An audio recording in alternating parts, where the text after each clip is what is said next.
ভাগ্যে শাকিব খান লেখা আছে, আমরা অপেক্ষায় আছি। মেবি ওকে। কোন ব্র্যান্ডের সাথে কাজ করার সবথেকে বেশি ইচ্ছে এখন? রাইট নাও আমার ছোটবেলা থেকে ব্র্যান্ড যে ব্র্যান্ডগুলোর সাথে কাজ করার খুব ইচ্ছে ছিল, যেগুলো দেখে বড় হয়েছে, যেমন বাংলালিং, প্যারাশুট, আমি দুটোর সাথে কাজ করে ফেলছি। সো আর কোনো ইচ্ছে নেই? আর কোনো ইচ্ছে এখন সামনে, যেমন আমি অপ্পোর সাথে কাজ করেছি, আর সামনে এখন যেই সব ব্র্যান্ডের কল আসবে করব, মানে ওইরকম কোনো টাকার জন্য করব, মানে সব করব, যেগুলো টাকা দিবে পয়সা দিবে সব ভালো ব্র্যান্ড করব। টাকা ছাড়া ফারিন খান কাজ করবে না? না, টাকা ছাড়া কাজ কেন করব? এটা তো আমার প্রফেশন। তোমার শক্তি কি? আমার শক্তি হচ্ছে আমি লয়াল। এটা তোমার শক্তি? হ্যাঁ। আর তোমার দুর্বলতা? আমি অনেক বেশি ইমোশনাল। ওকে। শক্তি হচ্ছে লয়াল আর ইমোশনাল হচ্ছে দুর্বলতা। দুটোকেই বাদ দিয়ে দাও, তাহলে দেখবে নতুন ফারিন খান তৈরি হচ্ছে। আচ্ছা, তোমার তো অনেক কাজ হয়েছে, এখন পর্যন্ত তোমার সেরা কাজ তুমি বলছিলে কোনটা হবে? আজান। এখন পর্যন্ত আসলে আমার তো অনেকগুলো সেরা কাজ হয়েছে। যদি আমি স্টার্টিং বলি তাহলে অমিভার ফিমেল 3 ছিল। তারপরে আমার সবথেকে পছন্দের এখন পর্যন্ত মানে কাজ হচ্ছে ঠিকানা, মুশফিকার ফারহান ভাইয়ের সাথে, যেটা এবং যেটা আজকে 10 মিলিয়ন হয়েছে। এবং নেক্সট যে প্রজেক্টের জন্য আমি বলছিলাম সেটা হচ্ছে আজান। আজান নিয়ে আমি এফোর্ট, আমার কোনো কাজে আমি সর্বোচ্চ এফোর্ট দিয়েছি এখন পর্যন্ত, সেটা হচ্ছে আজান। ওকে, তো এটার জন্য তুমি আসলে খুব আশাবাদী, এবং এই প্রজেক্টের জন্য তুমি অনেক বেশি স্বপ্ন দিয়ে কাজ করেছো, তাই তো? হ্যাঁ, অনেক স্বপ্ন দিয়েছি, কারণ আমার আশপাশের এই প্রজেক্টের সাথে যারা সম্পৃক্ত ছিল প্রত্যেকেই আসলে প্রজেক্টটা নিয়ে খুব স্বপ্ন দেখেছে। তা আমি চাইনি যে আমার জন্য তাদের স্বপ্নটা নষ্ট হয়ে যাক। তো আজকে কেক আনোনি কেন? তোমার যেহেতু 10 মিলিয়ন হলো। আল্লাহ, এটা একটু ভুল হয়ে গেছে, please I am so sorry. Cake খাওয়াবে না? আমি এখনই শো শেষ করে যে কেক খাওয়াবো।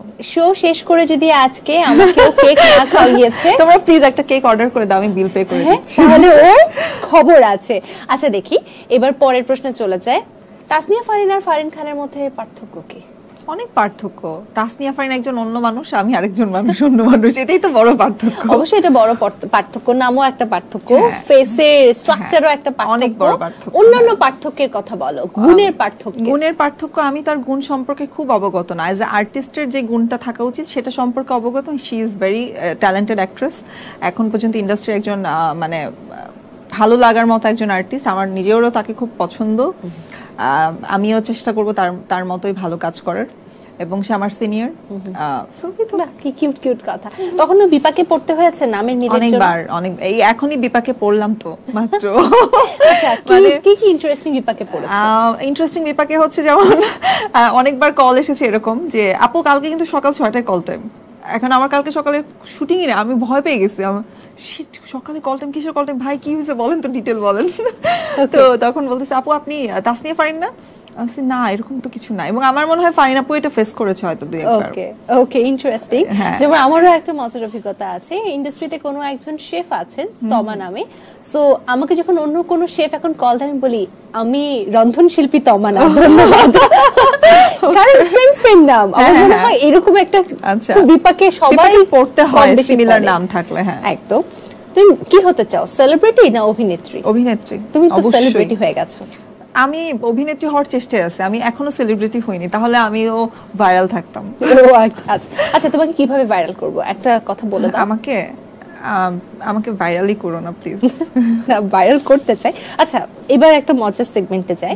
যাহা বলিবে সত্য বলিবে। এই সেগমেন্টে কোনো প্রকার মিথ্যা বলিতে পারিবে না। হ্যাঁ, শুধু উল্টাপাল্টা কোশ্চেন গুলো না করলেই হবে আর কি।